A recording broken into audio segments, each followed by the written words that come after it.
Treasure Island, Chapter 25, I Strike the Jolly Roger. I had scarce gained a position on the bowsprit when the flying jib flapped and filled upon the other tack with a report like a gun. The schooner trembled to her keel under the reverse, but next moment, the other sails still drawing, the jib flapped back again and hung idle. This had nearly tossed me off into the sea, and now I lost no time, crawled back along the bowsprit, and tumbled head foremost on the deck. I was on the lee side of the forecastle, and the mainsail, which was still drawing, concealed from me a certain portion of the afterdeck. Not a soul was to be seen. The planks, which had not been swabbed since the mutiny, bore the print of many feet, and an empty bottle, broken by the neck, tumbled to and fro like a live thing in the scuppers. Suddenly, the Hispaniola came right into the wind. The jibs behind me cracked aloud, and the rudder slammed to. The whole ship gave a sickening heave and shudder. And at the same moment, the main boom swung inboard, the sheet groaning in the blocks, and showed me the lee after deck. There were the two watchmen, sure enough, Redcap on his back, as stiff as a handspike, with his arms stretched out like those of a crucifix, and his teeth showing through his open lips.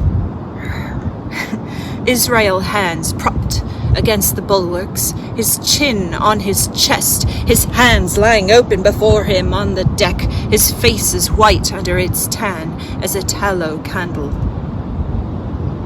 For a while the ship kept bucking and sidling like a vicious horse, the sails filling, now on one tack, now on another, and the boom swinging to and fro till the mast groaned aloud under the strain.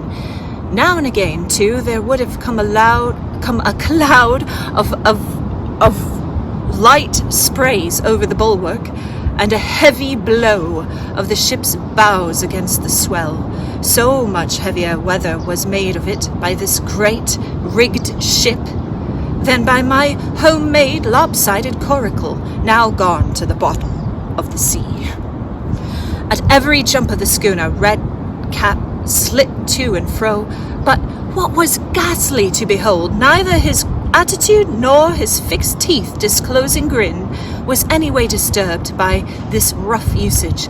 At every jump, too, Hans appeared still more to sink into himself and settled down upon the deck, his feet sliding ever the farther out, and the whole body canting towards the stern, so that his face became, little by little, hid from me, and at last I could see nothing beyond his ear and the frayed ringlet of one whisker.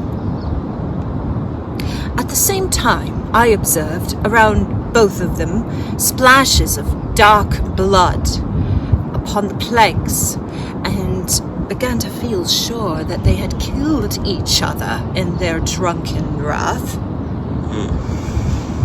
While I was thus looking and wondering in a calm moment, when the ship was still, Israel Hans turned partly round and with a low moan writhed himself back to the position in which I had seen him first, the moan which told of pain and deadly weakness, and the way in which his jaw hung open went right to my heart. But when I remembered the talk I had overheard from the apple barrel, all pity left me. I walked aft until I reached the main mast. "Come aboard, Mr. Hans," I said ironically. He rolled his eyes round heavily, but he was too far gone to express surprise. All he could do was to utter one word: "Brandy!" It occurred to me there was no time to lose, and dodging the boom as it once more lurched across the deck, I slipped aft and down the companion stairs into the cabin. It was such A scene of confusion as you can hardly fancy. All the lock-fast places had been broken open in quest of the chart.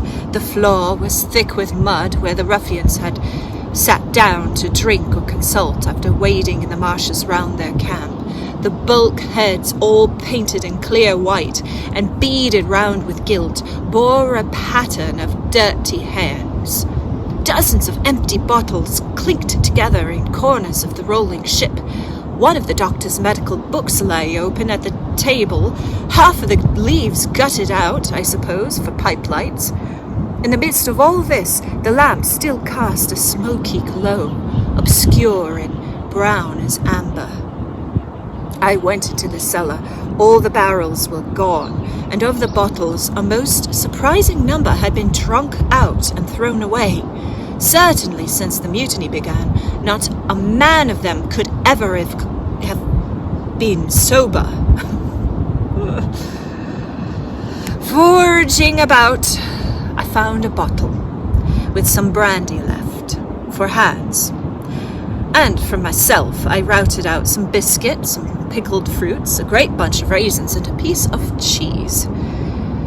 With these, I came on deck, put down my own stock behind the rudder head, and well out of the coxswain's reach, went forward to the water breaker, and had a good deep drink of water, and then, not till then, gave Hans the brandy. He must have drunk a gill before he took the bottle from his mouth. "Aye," said he, "by thunder, I wanted some of that." I had sat down already in my own corner and begun to eat. "Much hurt?" I asked him. He grunted, or rather, I might say he barked. "If that doctor was aboard," he said, "it'd be all right enough in a couple of turns. But I don't have no manner of luck, you see, and that's what's the matter with me. As for that swab, he's good and dead." "He is," he added, indicating the man with the red cap. "He weren't no seaman anyhow. And where might you have come from?" "Well," said I, "I've come aboard to take possession of this ship, Mr. Hans, and you'll please regard me as your captain until further notice." He looked at me sourly enough, but said nothing. Some of the colour had come back into his cheeks, though he still looked very sick and still continued to slip out and settled down as the ship banged about. By the by, I continued, "I can't have these colours, Mr. Hans, and by your leave I'll strike 'em. Better none than these." And again dodging the boom, I ran to the colour lines, handed down their cursed black flag, and chucked it overboard. "God save the king," I said, waving my cap, "and there's an end to Captain Silver." He watched me keenly and slyly, his chin all the while on his breast. "I reckon," he said at last, "I reckon, Captain Hawkins, you'll kind of want to get to shore now. Suppose we talks?" "Why, yes," says I, "with all my heart, Mr. Hans. Say on." And I went back to my meal with a good appetite. "This man," he began, nodding feebly at the corpse, "O'Brien were his name, a rank Irelander, this man, and me got the canvas on her, meaning for her to sell her back. Well, he's dead now, he is, as dead as bilge, and who's to sail this ship I don't see. Without I give you a hint, you ain't that man, as far as I can tell. Now, look here, you gives me food and drink and an old scarf, or an catcher to tie me wound up, you do, and I'll tell you how to sail her, and that's about sailing all, I take it. I'll tell you one thing," says I, "I'm not going back to Captain Kidd's anchorage. I mean to get into North Inlet and beach her quietly there." "To be sure you did," he cried. "Why ain't I such an infernal lubber after all? I can see, can't I? I've tried my fling, I have, and I've lost, and it's you has the wind of me. North Inlet? Why, I haven't a choice, not I. I'd help you sail her up to Execution Dock, by thunder, so I would." Well, as it seemed to me, there was some sense in this. We struck our bargain on the spot.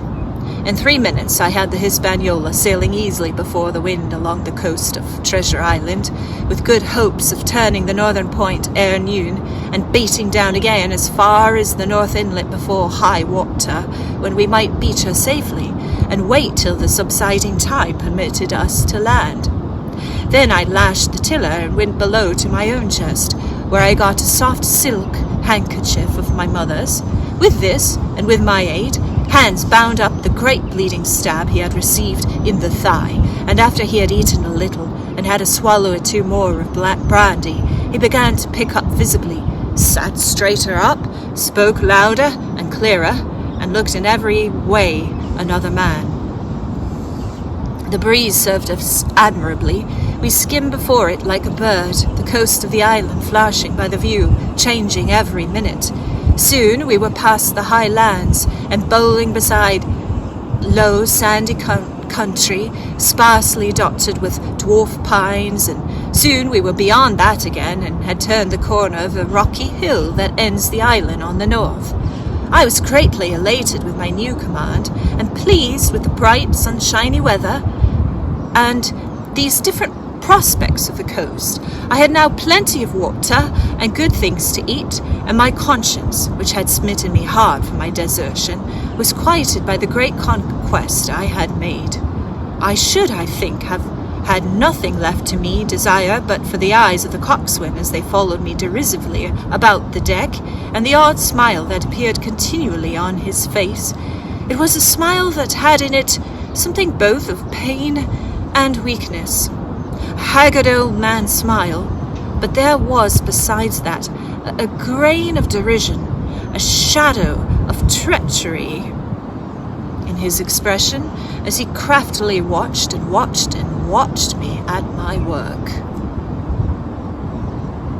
That's the end of chapter 25.